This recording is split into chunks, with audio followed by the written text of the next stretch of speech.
Hello and welcome to Mirror Fighting One to Watch with me, Rich Jones. In the latest of our new series and shows and podcasts, we'll be bringing you the inside track on some of the rising stars of the boxing world and just telling their stories beyond the ring. Today, I'm joined by Johnny Fisher, Matchroom's latest heavyweight signing. The Romford Bull starts his career with amateur experience limited to just a handful of fights, but those fights he did have did not last very long. A giant of a man, Fisher is old school in more ways than one, having recently completed a history degree by writing his dissertation from Las Vegas, where he was in Joe Joyce's training camp. He's now turned professional under the tutelage of Dillian White's old trainer, Mark Tibbs. I caught up with him to learn more about his fascinating journey and get to know a little bit more about the Romford Bull. So without further ado, let's hear from Johnny, joined now by rising heavyweight star Johnny Fisher. Johnny, pretty exciting times at the minute. Obviously, turned professional, signed with Matchroom. You must be pretty excited about everything that's happening at the moment. Hello, Rich. Yeah, I'm really excited at the minute. I've got a good opportunity now with Eddie Hearn and Matchroom and my managers, SJ and Boxing. I'm going to give it my best shot and I'm going to see where the road takes me. Yeah, and just going completely back to the start, really. Obviously, born and bred in Romford, I gather. Grew up there, I guess. And then when did you how did you get into boxing? What was your sort of earliest introduction to the sport? I've always lived around Romford way, and the club I started at when I was 6 or 7 was Ongar ABC, which is not too far away from where I live, 10, 15 minutes. Boxed as an amateur, and then went to university. So I boxed all through my life. I went to university and done my A levels before that, and my obviously university degree. I was playing rugby during that time, but I got back into boxing after that. But rugby really helped me build up my physicality and my strength playing at Exeter University, and now I'm back boxing again. 2 years sort of break, and then after 2 years going back into the sport, I'm here where I am now. So I think the break done me good, really. Yeah, and what was it about boxing that sort of drew you back in? You say played rugby a lot, obviously focused on that a little bit. What was it that sort of brought you back into boxing and prompted you to sort of really jump headfirst into it again? Yeah, I think where I did do it from that young age, it's always been ingrained in me. That's what I wanted to do. And I played football from a young age as well. I've done all different sports, but it's always boxing. My dad used to box. My granddad was a big fan of boxing as well. And I think if you was to choose any sport and what sport you'd want to be the best at, a lot of people would say, yeah, probably football would be a lot of people's choices, but boxing is a bit unique, and it's the number one sport, I think, for a lot of people. So for me to do that as my passion and to now have it as a job is fantastic. Yeah, and you mentioned sort of always being a fan of boxing, your family fans of boxing. I mean, what are your sort of earliest memories of the sport? What fights do you sort of remember, or what fighters do you remember sort of watching as a kid? Who did you grow up sort of, idolising in the sport? I used to watch a lot of like DVDs of the old fighters, like the Ken Nortons and Larry Holmes, and they done a DVD called Champions of Forever, and it had all the old fighters like George Foreman, Muhammad Ali, all gathered around a table having a chat. But my idol would be Lennox Lewis. Who's the one I've always looked up to, especially with the fact he came undisputed heavyweight champion, and that would be an unbelievable achievement for any man to do. So brilliant. It's my favourite. Not a bad idol, I guess. If you can go on to have sort of half the career of Lennox Lewis, you'd be pretty happy. You'd be laughing. Yeah, and like you say, sort of concentrated on your education for a bit as well. Went to uni, I think. Was it a history degree you did? Just tell us a little bit about that and your passion for that sort of thing. Yeah, so I've always enjoyed history as well. So I think a lot of my influences come from my dad and my granddad. They like their history, they like their boxing a lot, and I've carried that on. I've done my A levels, got 2 A stars and an A at A level, and then I went to university at Exeter, done my degree. I specialised in the Russian Revolution in my last year. Done my dissertation on the aerial bombing campaign of Germany in the late years of the Second World War. And that was something I've always really enjoyed it, like the reading and just learning about different things. And it was really hard at the end of my year at uni because I went to Vegas with Joe Joyce for training camp. And for me to do my dissertation during that and during lockdown afterwards, when I was helping my dad work, I was really pleased and proud of myself that I managed to get all of that done and get it under my belt, and now I could focus on my boxing fully. Yeah, get back onto that Vegas trip a bit later. But in terms of obviously, A stars, A's at A level, history degree from Exeter, which is a pretty good uni, I guess, you probably had quite a lot of options open to you. You didn't have, a lot of boxers say it's sort of all they've ever known. They've had to go into boxing. I guess, there's probably quite a lot of doors open to you. You're doing this just because you love the sport, I guess. Exactly, yeah. Well, I was going to do a law conversion course and go and do like a barrister course, something like that down the line. But as you said, boxing, I'm here doing boxing because it's what I want to do. I've not been forced into doing it. It's what I'm passionate about and what brings me a lot of enjoyment into my life. So I know it's really hard, and I've been in them hard, dark places, but the rewards at the end of it are bigger than anything else you can ever get. So I believe it's worth it every minute. Yeah, and obviously not got extensive amateur experience, but I gather from the amateur fights you did have, they often didn't last too long.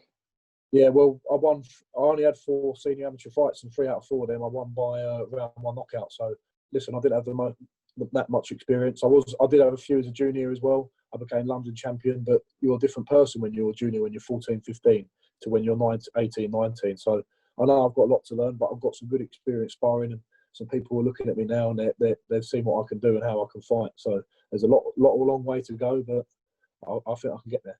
Yeah, and obviously you've sort of teamed up with being trained by Mark Tibbs. You say about the sparring with Joe Joyce, signing with Matchroom. It all seems to have happened pretty fast. Can you tell us a bit about? It seems like a bit of a case of sort of being seen by the right people at the right times. How has it all sort of come together? Because it seems to have happened quite quickly. Yeah, well, Sam Jones was the first person to notice me for SJM boxing. I was at university at the time, and I just said I saw that there was advertising for Joe Joyce to get some sparring for him. At that point, I was really inexperienced. I'd only been started boxing up again for about 3-4 months, and he gave me the opportunity. I went down, impressed, and then came back a few more times. Got a little bit better each time. Went to Vegas, sparred well out there, and then sort of summertime we sort of said, "Look, Johnny, we believe in you. We've seen your work ethic, and we think you're very raw, but you've got a lot of potential there." And they gave me the chance, and from there it sort of snowballed into, we got Mark Tibbs to train you. I knew Mark from around the local area. I didn't know him that well, but he was really friendly. Always seen him about. And then from there we got Eddie Hearn as well, and it was just one thing after the other, and I couldn't really believe it. I still can't believe it. I'm just training my hardest, and hopefully we can get somewhere with it.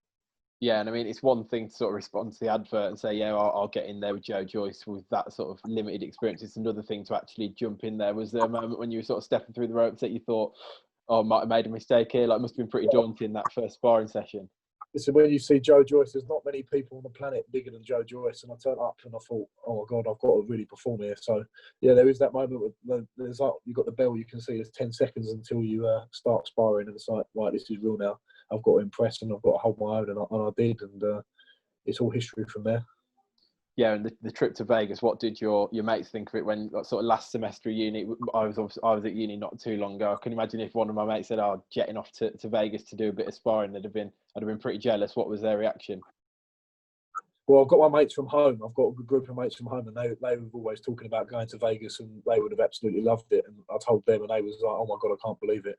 I've got good mates at university as well. I've got one mate, Denzel, who I went to all my lectures with, and all my not my lectures, my lunches and stuff like that. I met him every day on campus, and he couldn't believe it. And now he was like my biggest fan, banging the drum for me down at Exeter, and he couldn't believe it. And I was just telling people, and when you're a uni student, you get the chance to go to Las Vegas. It's like, it's a dream come true, and it was an unbelievable experience out there. So I'm really grateful for everything that happened.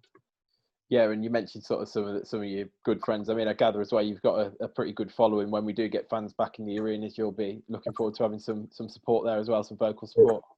Got some great support. When I fought down in Exeter for the university in amateur boxing, I brought a good crowd down with me. I must have sold about 300, 400 tickets just in the Exeter bit, but that was fantastic. The support I got down there from people at the uni and people I brought from home in Essex and Romford, it was brilliant. And to have people behind me supporting me, that drives me on even more. So I'm grateful for everyone who supports me, all my family and friends. Yeah, and I touched on the fact that obviously we haven't got crowds at the minute. I mean, you've sort of been working towards turning professional, and then COVID's happened. I mean, I saw saw a piece with Matchroom actually that they did with you, and you were sort of, what was it, selling meat at the back of your dad's van at the start of lockdown, a bit not quite what you were expecting, I imagine, when you sort of put your eggs in the boxing basket. Yeah, definitely not. Well, this was just before I was going to turn professional, and at that point, it was like I was just helping my dad keep his business afloat, because we'd always sold to restaurants and hotels and things like that, but obviously they'd shut, and we had to sell to the catering trade in terms of people in their houses and things like that. So it was a big struggle. We wasn't getting in till 1. We was having 15, 16-hour days, working till 1 a.m., 2 a.m. some nights, but it was worth it because we helped everyone out in a difficult time, and from there, to go from that to then getting the opportunity to turn professional, I couldn't believe how my luck had changed rounds, really. So I'm just grabbing the opportunity while I can. Yeah, what's the plan now? Obviously training hard with Mark Tibbs, and what's the plan for a debut and getting out there and things like that? What's the sort of time frame on things, do you think? Yeah. we're thinking December time is what we're working on. Eddie's working on to get that done, and Sam. And we've always said it's going to be a fight by the end of the year. Get the first one done, get a good performance in, and then we'll build into the next year. But that's the plan, and that's what I'm working towards now with Mark Tibbs. Yeah, and you're seeing sort of, I guess you're sort of making strides pretty quickly. Feel like you're improving a lot all the time in the gym and just making the most of every second. Exactly. Yeah. Well, before I trained with Mark Tibbs, I was coming backwards and forwards from university, so I wasn't getting too much technique training and skill training. I was just keeping myself fit, ticking over. But now to have a proper trainer with Mark Tibbs who looks after me and it's just day in, day out in the boxing gym, you're obviously going to improve so much in that short amount of time. And a lot of people have noticed it. And I had a lot to improve on. I still got a lot to improve on, but we'll get there eventually. And you mentioned obviously Eddie Hearn. I mean, because I thought you came to my attention, of course, when it was announced that you'd signed with Eddie Hearn and Matchroom, and they're sort of a big sort of name in the sport. Does it, in some ways, does it put a bit of pressure on the fact that, you know, you're going to be in the spotlight from that first fight, probably being with Matchroom? Yeah, definitely. There's always pressure. There's not just pressure because of the platform you're on, but when you get into the ring, you want to win every single time, and it's about the people who put pressure on you, or not pressure, but encouragement onto you as well. So it's really important that you do perform. But listen, I'm coming in with not a lot of experience. I've got a lot to learn, but I think I can get to the top, and it's going to be an exciting journey. And I'll give it my best, and we'll see where we get to. But we believe, me, Sam, Eddie, Mark, that I can get to the top, and it will be an exciting journey to it. Yeah, and for those that haven't seen you fight, what sort of thing can we expect? I think it's going to be a bit sort of old school. Is that what we're expecting? Sort of old school sort of fighter? Well, my instincts are always to come forward and give exciting fights. Every fight I've been in it's been exciting, and there will be fireworks in my fights. But at the same time, this is boxing, and you can't just blow people away all the time. You've got to work on your tactics, and that's what I'm developing with Mark.